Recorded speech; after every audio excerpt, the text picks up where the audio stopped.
Well, hi everyone, and welcome to my podcast, Andy Oakley Investigates, where we dive deep into topics that matter.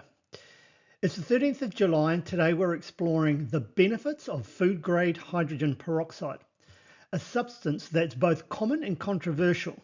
Our guide for this journey is the book, The Truth About Food Grade Hydrogen Peroxide by James Paul Roguski, which you can download for free from the link in the show notes.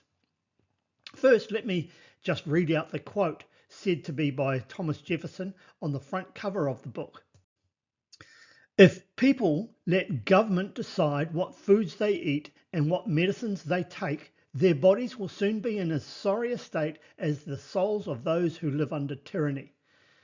Now, for accuracy, I use Grok to verify that quote, and it seems it comes from a statement by Thomas Jefferson from 1782 in his Notes on the State of Virginia.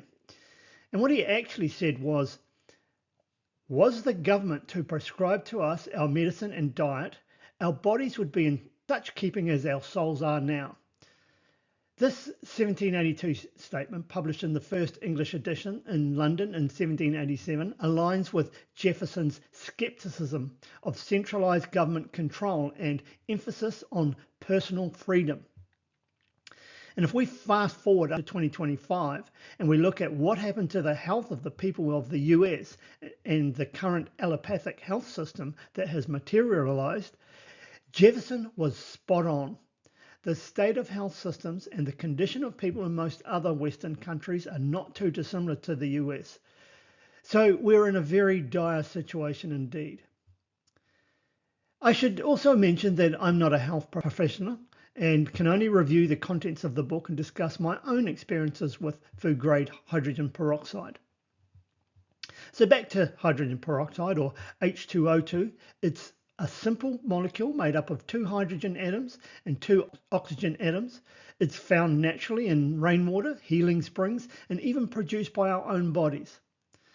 Despite its simplicity, it's been touted as a vital nutrient and a powerful healing agent.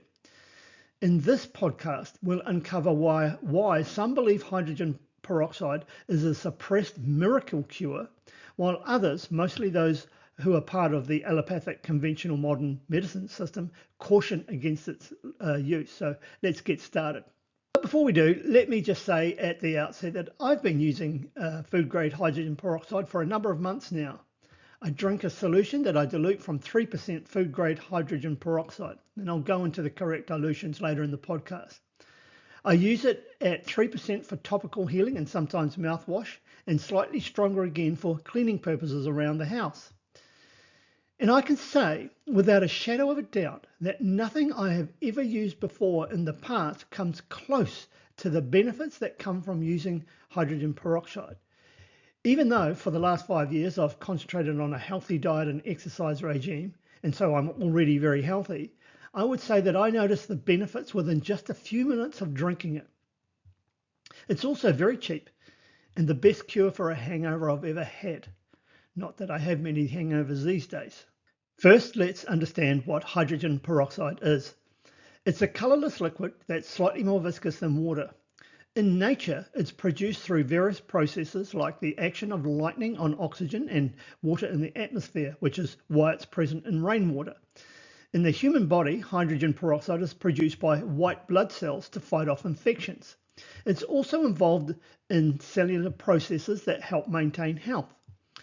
Now, there are different grades of hydrogen peroxide, and the most common is 3% solution found in pharmacies used for cleaning wounds and as a mouthwash. However, this grade often contains stabilizers like acetanilide or phenol, which are toxic and not suitable for internal use. On the other hand, food grade hydrogen peroxide, or FGHP, is purer and can be used for both external and internal applications, provided it's properly diluted, which I'll go into nearer the end. Food grade hydrogen peroxide is used in food processing, such as preserving milk and treating eggs. It's also used in some alternative health practices.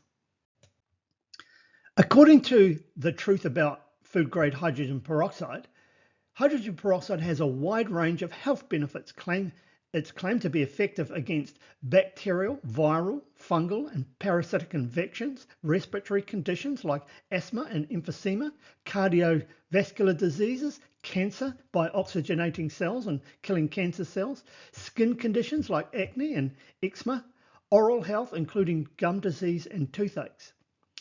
The book cites numerous testimonials and historical reports. For example, in the late 19th century, hydrogen peroxide was used to treat diphtheria, tuberculosis, and even cancer with reported success. One notable figure mentioned is Dr. Otto Warburg, a Nobel Prize winner who discovered that cancer cells thrive in low oxygen environments. He suggested that increasing oxygen levels could help prevent and treat cancer, which aligns with the use of hydrogen peroxide. Additionally, the book mentions that hydrogen peroxide can boost the immune system, improve circulation, and even help with weight loss by enhancing metabolism. You'd think with those kinds of benefits and the insignificant cost that they would have been handing out free bottles of it during COVID.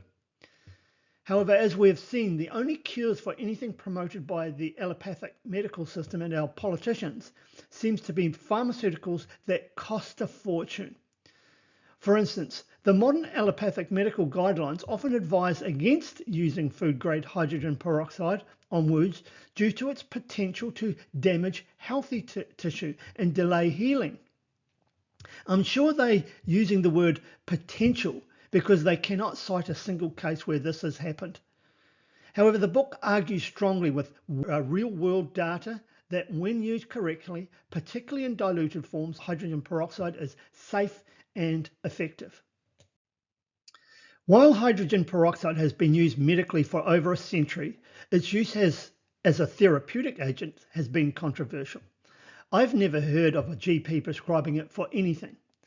The book claims there are over 40,000 peer-reviewed studies supporting its benefits. Historical medical journals such as the Journal of the American Medical Association from 1888 reported on the successful use of hydrogen peroxide for various ailments. However, modern medicine has largely moved away from its use, citing potential risks.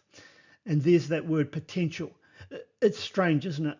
It's that modern, extremely expensive pharmaceuticals come with a plethora of adverse side effects. They usually mask symptoms rather than curing anything. Yet these are the remedies promoted by our health system. So no wonder no one trusts them anymore. Despite this, proponents of hydrogen peroxide argue that when used correctly, particularly in diluted forms, hydrogen peroxide is safe and effective. The book emphasizes that food-grade hydrogen peroxide, when properly diluted, poses no risks and has been used safely for decades in various industries and health practices. A significant part of the book is dedicated to criticizing the medical and pharmaceutical industries for what it perceives as suppression of hydrogen peroxide therapies.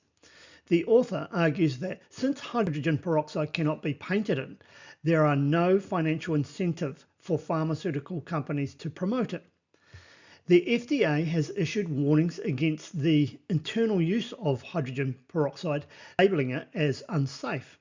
However, the book counters these warnings by stating that there have been no recorded deaths from properly diluted food-grade hydrogen peroxide, whereas prescription drugs cause over 100,000 deaths annually in the US. But that was the book was written in 2009. Recently, I heard Dr. Andy Kaufman state that there have been over 250,000 deaths per year due to medical error. Now, many of you may be familiar with this famous study from Johns Hopkins published in the British Medical Journal stating that more than 250,000 deaths a year in the US are due to medical errors. Now, this would, according to the CDC's leading cause of death, put this at the number 3 cause of death. But that's not the only data. If we see the next slide, also pharmaceuticals, even when taken as directed, would be also the third leading cause of death. Now, if we took half of those in this study who took the doses correctly, in other words, there was no medical error, and added it to the 250,000 from the previous study, we would then find that it was the number one leading cause of death in the United States. The author, James Paul Roguski, also points out that hydrogen peroxide is used in various FDA-approved applications, such as in food processing and medical devices, which contradicts the agency's stance on its safety for human consumption. For those interested in using hydrogen peroxide for health purposes, the book provides detailed instructions on how to do it safely. It stresses the importance of using only food-grade hydrogen peroxide and diluting it appropriately.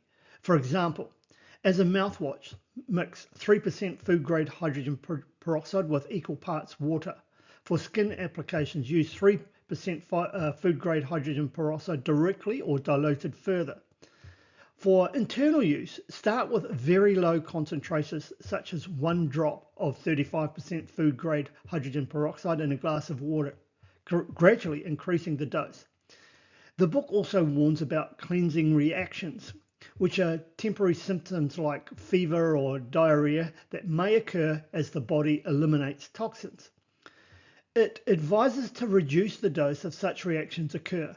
Importantly, the book cautions against using pharmacy-grade hydrogen peroxide internally due to the presence of toxic stabilizers.